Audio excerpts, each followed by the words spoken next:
안녕하세요. 오늘도 사연 살롱을 찾아주셔서 감사합니다. 40대 후반의 여성이에요. 저는 어릴 적에 아버지가 돌아가셔서 엄마와 단 둘이 지냈어요. 제가 3살 때 돌아가신 아버지는 커가면서 얼굴도 떠오르지 않았지만 가끔씩 오시던 할머니가 저를 보고 아버지를 꼭 닮았다고 하시는 말에 한참을 앉아서 거울만 봤던 기억이 있네요. 할머니나 삼촌이 3-4달에 한 번씩 오셨어요. 저는 그게 저희를 생각해주는 것 같아서 참 좋았죠. 그런데 우리를 위해서가 아니라 자기들이 아쉬울 때 엄마에게 돈을 달라고 오는 거였어요. 저는 그 사실을 고등학생이 되고 나서야 알았어요.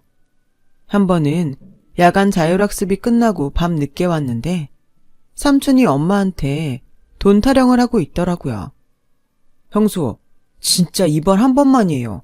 이번에 1,000만 원만 해주시면 다시는 안 올게요. 그게 벌써 몇 번째예요. 도련님, 올해만 3번 가져갔잖아요.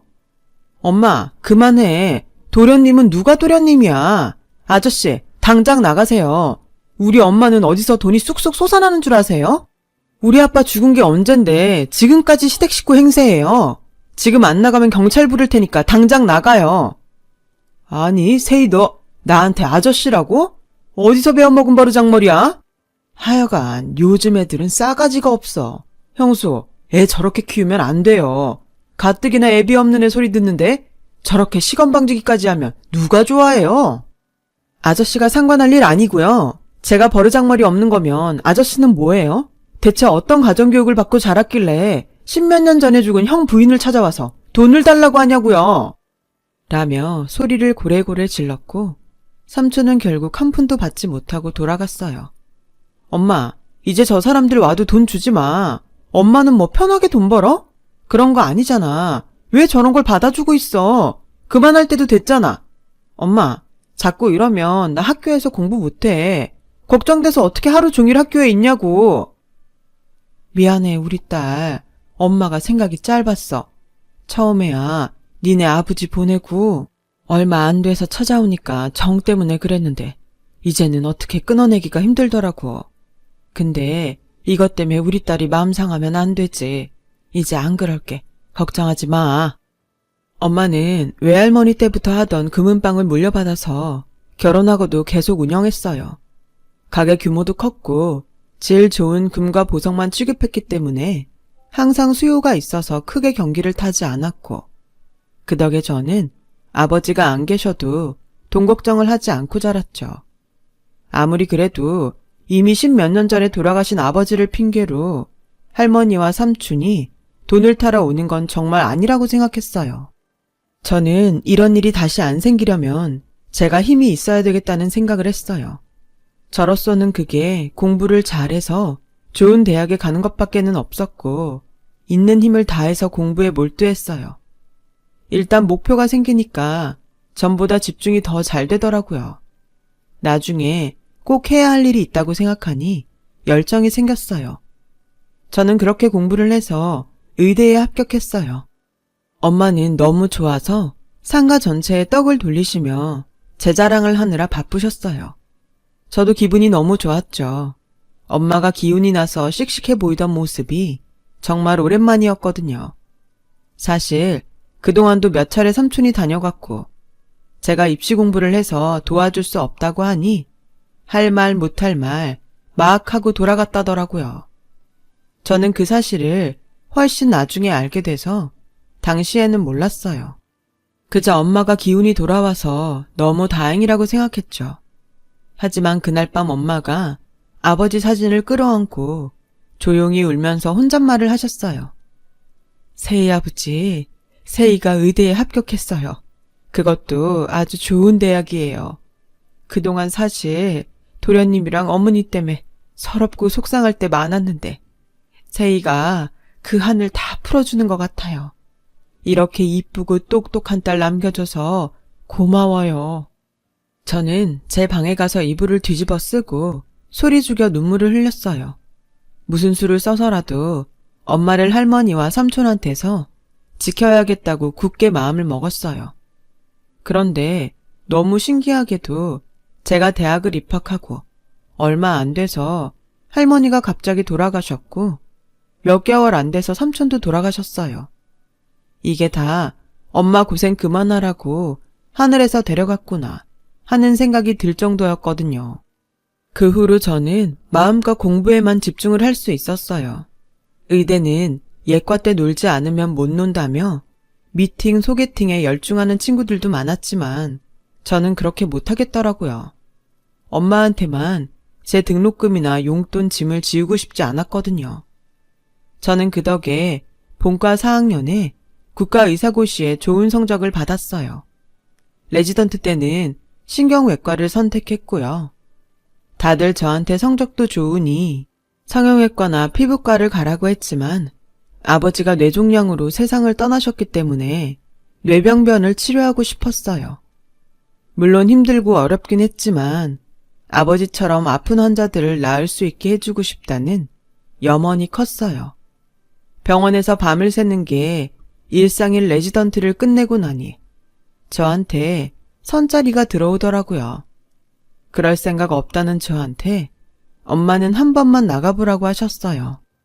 사실 그동안 너 선보라고 여기저기서 엄청 들어왔었는데 네 공부 방해하고 싶지 않아서 다 거절했었어. 그래도 이번엔 네가 나가봤으면 좋겠네. 우리 상가 2층 아줌마가 소개했는데 정말 괜찮은 자리라 다른 사람한테 주기 아깝다니까 나가봐. 공부만 하느라 연애도 제대로 못 해본 제가 엄마 눈에 너무 안쓰러워 보였던 것 같아요. 저는 엄마 말대로 선을 보러 나갔어요. 남자는 7급 공무원, 일반 행정직이라고 했어요. 호감형은 아니었지만 평범하고 성격도 모나지 않은 것 같더라고요. 남자는 저에게 다음에도 만나자고 했어요. 세희 씨는 어떨지 모르지만 저는 처음 보고서 이 사람이다 하는 마음이 있었거든요. 부담 주려고 하는 말은 아니고 제가 만나자고 하는 게 그냥 가벼운 생각이 아니라는 뜻이에요. 무슨 말씀인지 잘 알겠어요. 그래도 생각할 시간을 조금만 주세요. 감사해요. 라고 말은 했지만 마음속에 왠지 깨름직한 느낌이 남아 있었어요. 솔직히 제가 한 번에 보고 반할 정도의 외모도 아니고 그런 말을 들을 정도로 꾸미고 나간 것도 아니었거든요. 괜히 경계심이 생겨서 혹시 내 직업 때문에 저러는 건 아닐까? 그런 마음도 들었어요.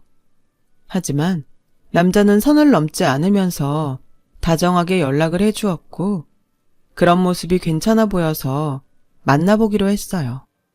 결혼까지 생각을 했던 건 아니었어요. 3개월쯤 지나고 나서는 남자는 저한테 결혼을 전제로 만나자고 하더라고요.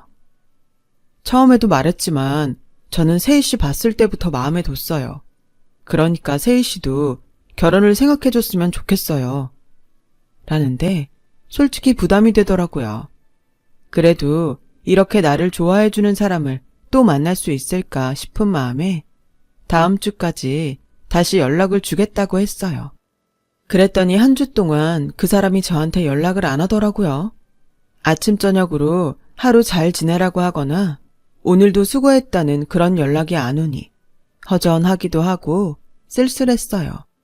5일째 되던 날 전화를 해서 남자 뜻대로 하겠다고 했어요.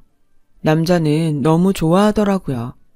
세희 씨 정말 고생 안 시키고 나중에 개원하게 되면 제가 뒷바라지도 다 할게요. 정말 후회 안 하게 잘할게요. 뒷바라지라뇨. 서로가 서로에게 힘이 되어주는 거죠. 그래도 그렇게 말해줘서 고마워요. 저도 잘할게요. 저와 남자는 각자 집에 결혼 얘기를 알렸고 양쪽 집에서는 별다른 반대가 없어서 일도 잘 진행됐어요. 제가 남자 집에 갔을 때 남자 어머니와 여동생 인상도 좋았죠. 상견례 때도 아주 편하지는 않았지만 분위기가 나쁘지는 않았어요. 상견례라는 게 편한 자리는 아니니 그럴 수 있다고 생각했거든요. 후식으로 나온 다과까지 다 먹고 상견례가 끝날 즈음에 남자 어머니가 엄마 가게에 관심을 보이더라고요. 사부인 가게가 땡땡 상가에 있는 거 맞죠?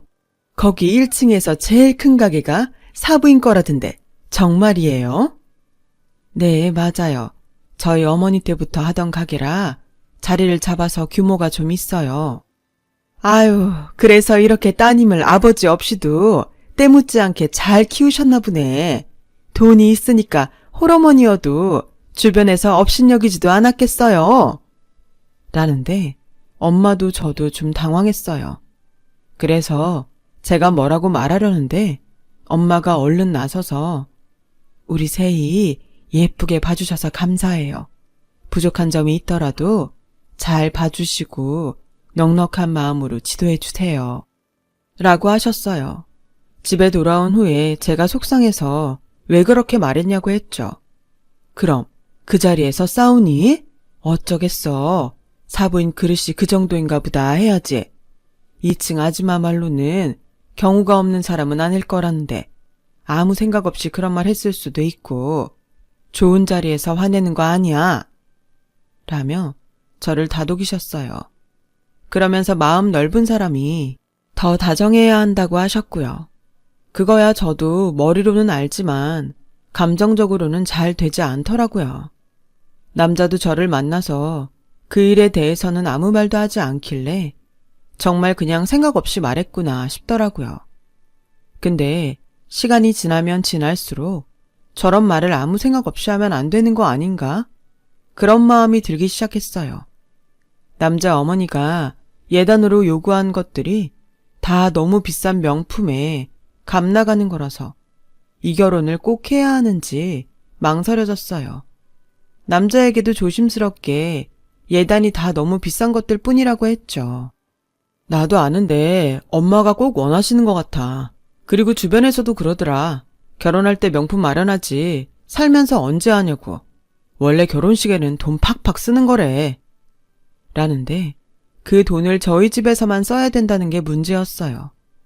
제 마음은 전혀 모르고 그저 들떠서 신혼여행지는 생각했냐, 아파트는 어디쯤에 얻을 생각이냐, 그런 말만 하더라고요. 그런 남자에게 점점 회의를 느끼기 시작했고요. 안 좋은 마음으로 집에 왔는데 엄마가 방에서 누구랑 전화 통화를 하시더라고요. 아니, 내가 자기 말을 못 믿는 건 아니야. 근데 그래도 이건 너무하잖아. 다짜고짜 찾아와서 제일 비싼 걸로 몇 가지를 가져갔나 몰라. 나 몰래 가져간 것도 있어. 그래, 알았어. 자기 탓하는 거 아니야. 그냥 그 사람들에 대해 내가 알아야 될 게 있으면 얘기해줘. 그래? 정확히는 몰라도 이게 남자 어머니 얘기라는 건 직감적으로 알겠더라고요. 저는 다음날 남자를 만나서 단도직입적으로 물어봤어요. 혹시 성철 씨, 어머니 우리 엄마 가게에 다녀가셨어? 그냥 좀 확인하고 싶은 게 있어서 물어보는 거야. 아, 어제 낮에 다녀오셨대. 우리 성은이 소개팅하러 나가는데 아무렇게나 해서 내보내기 싫다고. 근데 장모님이 진짜 최고급으로만 골라주셨다던데? 그건 그렇고 우리 아파트 전세 계약 땡땡동으로 할 거지? 나 거기에서 살 거라고 우리 부서 사람들한테 다 얘기했는데. 아니 고작 소개팅을 나가는데 최고급으로 꾸미고 나가야 돼? 너무 오버한다 진짜. 그리고 그거 아무래도 성철씨 어머니가 그냥 마음대로 가져가신 것 같은데 그건 아니지. 성철씨가 어머니한테 그건 실수하신 것 같다고 말씀드려. 아파트 얘기도 나와서 말인데 전세금 반반씩 해. 아니면 나 못해. 그러자 남자 인상이 확 굳더라고요. 원래 집은 남자가 하는 건데 너네 보고 하라고 해서 기분 나쁜 거야? 내가 공무원 합격한 지 얼마 안 돼서 돈이 부족하다고 양해 구한 거고 다 끝난 거 아니야? 처음에는 그럴 수도 있다고 생각했는데 아무리 생각해도 아닌 것 같아서 집을 남자 보고 다 하라는 것도 난 부당하다고 생각해. 어차피 같이 살 집이잖아. 그러면 반반씩 하는 게 맞는 것 같아. 전세자금 반도 못 될 정도로 돈이 부족한 건 아니잖아. 성철 씨가 신혼여행으로 가자고 하는 곳들 엄청 돈 드는 데야. 거기 다 포기하고 예단에 들어갈 거 조금 포기하면 전세자금 보탤 수 있지 않아? 그렇게 하자. 라며 강하게 밀어붙였어요. 남자는 인상을 박박 쓰며 생각해보겠다고 하더군요. 그런데 다음날 남자 어머니가 병원으로 절 찾아왔더라고요. 아파트 전셋값 반반하자고 했다며? 전에도 얘기했는데 우리 성철이가 공무원 합격하고 일한 게 1년이 아직 안 됐어. 그래서 너네 쪽에서 하기로 했잖아. 이제 와서 말을 바꾸면 어떡해? 저도 성철 씨가 정말 돈이 없으니까 그러나 보다 했는데요. 신혼여행지도 그렇고 예단도 그렇고 너무 비싼 것만 찾잖아요. 그런 거 보면 돈이 아주 없진 않겠다 싶어서 돈 아껴서 전세자금 같이 마련하자는 거였어요. 신혼여행도 예단도 지나가면 다 그만인 거잖아요. 그런 거에 돈을 쓰느니 계속 살 집에 쓰는 게 낫겠다고 생각했어요. 그건 네가 여자니까 신혼여행이나 예물 좋은 걸로 쓰고 싶겠다 하는 마음에서 우리 성철이가 특별히 신경 쓴 거야. 아니 너는 어쩌면 그렇게 평범하질 못하니? 보통은 신혼여행 특별한 데 가고 예물 좋은 거 받고 싶은 게 여자 아니야? 물론 저도 좋은 데 가면 좋죠. 하지만 그것도 형편대로 해야 되잖아요. 집이냐, 신혼여행과 예물이냐, 그걸 놓고 보면 저는 당연히 집에 투자해야 된다고 생각해요. 너는 무슨 애가 이렇게 재미없는지 모르겠다. 네가 잘 벌잖아. 그럼 네가 좀 더 써도 되고 그걸 그렇게 딱딱 반씩 나눠야겠어? 저 아직 펠로우예요. 저도 지금까지 계속 공부하느라 돈이 많이 없어요. 그리고 저는 곧 가봐야 해서 얘기를 거기서 끝냈어요. 하루 종일 일도 손에 잡히지 않고 머릿속이 복잡해서 병원 근무를 마치자마자 엄마 가게로 갔어요. 같이 저녁이라도 먹으면서 스트레스를 풀고 싶었거든요. 근데 가게에 남자 어머니가 와 있는 거였어요. 저는 일단 들어가지 않고 밖이 보이지 않는 데에 서서 안을 지켜봤는데 남자 어머니가 하는 말이 가관이었어요. 그러니까 따님을 좀 설득해 보시라고요. 공부를 잘하는 여자여서 그런가? 고집도 세고 귀염성이라고는 눈꼽만큼도 없네요. 근데 우리 세희가 틀린 말을 한 것 같지는 않네요.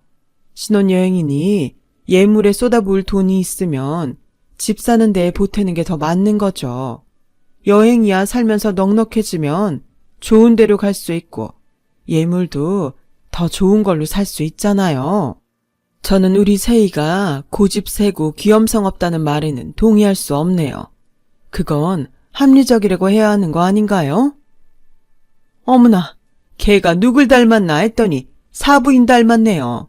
아니, 우리도 다 걔 생각해서 그런 거지 다른 뜻은 없어요. 그런데 꼭 우리 성철이를 합리적이지 못한 애처럼 말씀하시니 섭섭합니다. 그건 저도 마찬가지예요. 본인들 뜻하고 다르다고 남의 딸을 깎아내리셨잖아요. 그것도 노골적으로요.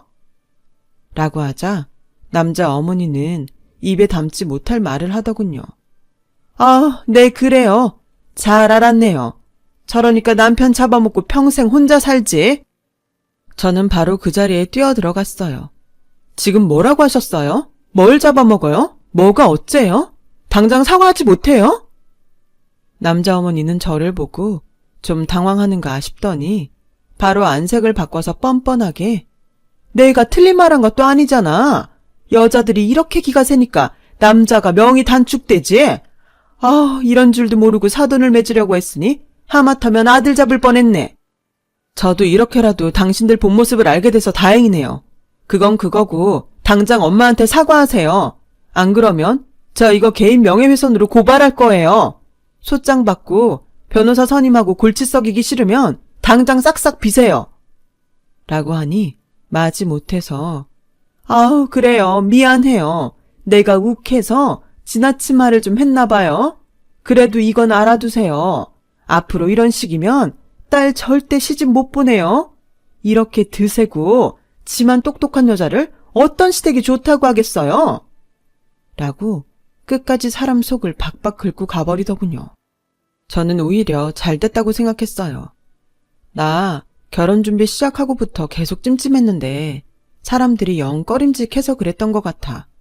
2층 아주머니한테도 이런 일 있었던 거 다 말씀드려. 그래야 오해 안 받지. 엄마가 미안하다. 더 잘 알아보고 선을 보라고 했어야 되는데 괜히 너만 힘들게 했어. 이게 왜 엄마 때문이야. 그런 거 아니야. 그리고 사람들이 남의 속까지 어떻게 알아. 이렇게 겪어봐야 아는 게 있는 거지. 나도 그 사람이 좋았어. 내가 싫었으면 안 했겠지.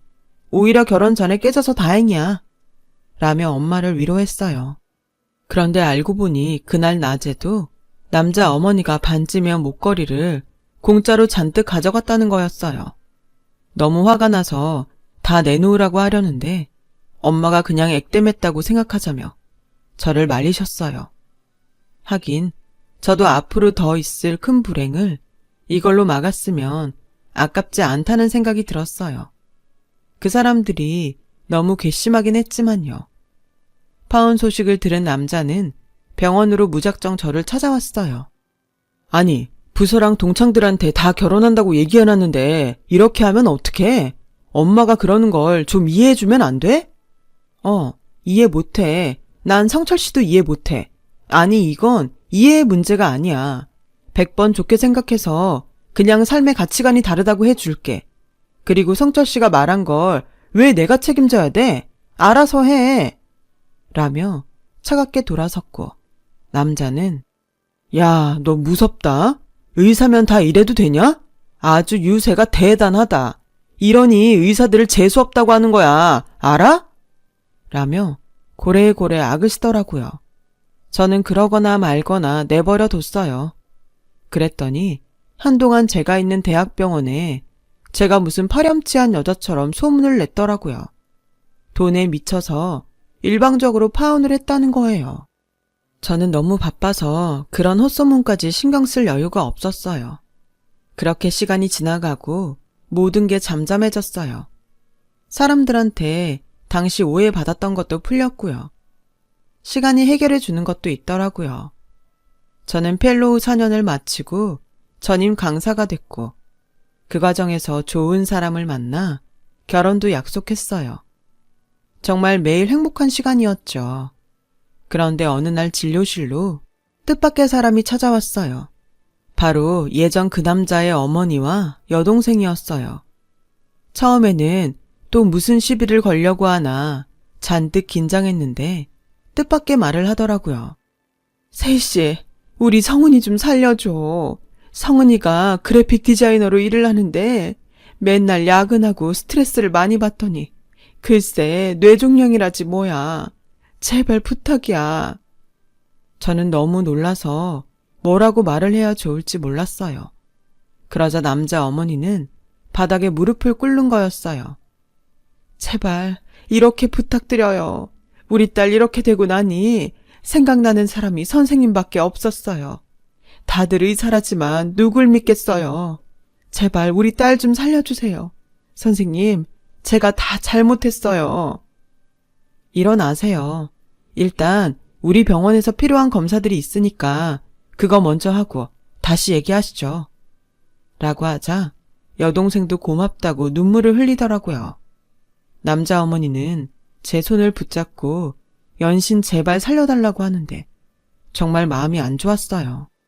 두 사람이 돌아간 뒤에 간호사 한 명이 저 사람들 아니에요? 선생님 병원에 헛소문 퍼뜨린 거요. 저런 사람들을 어떻게 진료해요? 그냥 다른 병원으로 보내셔도 되잖아요. 나는 의사잖아. 어떤 환자라도 편견 없이 진료해야 맞는 거야.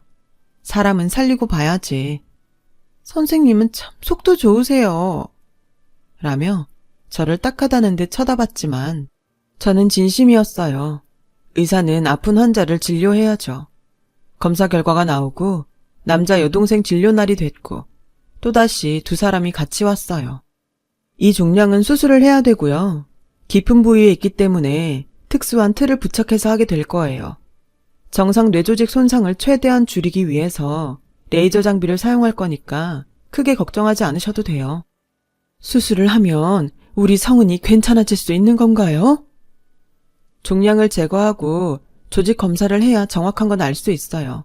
수술하고 다시 얘기하죠. 라고 하자 남자 어머니는 제 손을 꽉 잡으며 잘 좀 부탁드려요, 선생님. 꼭 좀요. 라며 계속 사정을 했어요. 수술 날에는 남자도 왔더라고요. 그 사람은 제 얼굴을 제대로 보지도 못하고 고개를 딴 데로 돌리고 서 있었어요. 저는 별말 없이 수술실로 들어갔고 남자 어머니는 끝까지 제 뒤에서 고개를 숙이며 잘 부탁한다고 했어요. 오랜 시간 끝에 수술을 마쳤고 다행히 깔끔하게 제거됐어요. 나중에 크게 문제가 될 것도 보이지 않았고요. 한동안 약물 치료를 받아야 했지만 경과가 좋았어요. 남자는 그제야 제 앞에서 고개를 푹 숙였어요. 그때는 정말 미안했습니다. 제가 큰 실수를 했어요. 다 지나간 일이니까 이제 서로 있죠. 동생분 치료 마칠 때까지는 최선을 다할게요. 라고 했고 저는 그 말대로 퇴원할 때까지 남자의 여동생을 정성껏 돌봤어요. 여동생이 퇴원을 하고 얼마 지나지 않아 남자가 찾아왔어요. 이렇게 다시 만난 것도 우리가 인연이기 때문이라는 생각이 들어요. 저 아직 결혼 안 했어요. 선생님도 안 하셨다고 들었는데 저희 다시 시작했으면 좋겠어요. 아니요. 저는 그럴 생각 전혀 없어요. 동생분을 치료한 건 제가 의사니까 당연히 해야 할 일을 한 거고요. 한번 어긋난 결혼인데 다시 잘 될 수 있겠어요? 저는 그렇게 생각하지 않아요. 저 결혼할 사람 있어요. 성철 씨도 좋은 사람 만나서 행복하게 사세요. 라고 하자 남자는 체념한 표정으로 돌아갔어요. 그 후 남자 어머니는 자기가 가져갔던 보석값을 엄마에게 보냈더라고요. 그렇게라도 갖고 싶다면서요. 그나마 양심이 있었구나 하는 마음이 들었어요. 남자 여동생 치료가 끝난 후엔 연락도 끊겨서 지금 그 집이 어떻게 사는지는 들은 게 없어요. 저는 그 일이 있고 몇 달 후 결혼을 했고요. 지금은 아들, 딸 낳고 평안한 하루하루를 보내고 있답니다. 엄마도 아직 정정하시고요. 살다 보니까 정말 뜻하지 않은 인연도 마주하게 되고 그 인연이 좋지 않은 방향으로 흐를 때도 있더군요. 그럴 땐 정말 내가 어떻게 살아왔는지가 중요해지는 것 같더군요. 저는 저의 이런 평범한 생활들에 매일 감사하며 잘 지내고 있어요. 지금의 이런 생활들을 끝까지 지켜가기 위해 오늘도 열심히 살아보려 합니다. 제 얘기 들어주신 분들 모두 행복하시고 특히나 건강하셨으면 좋겠어요. 여러분, 사연 댓글에 응원과 현명한 조언 부탁드려요. 좋아요와 구독은 저에게 큰 힘이 됩니다. 오늘도 좋은 일 가득하세요.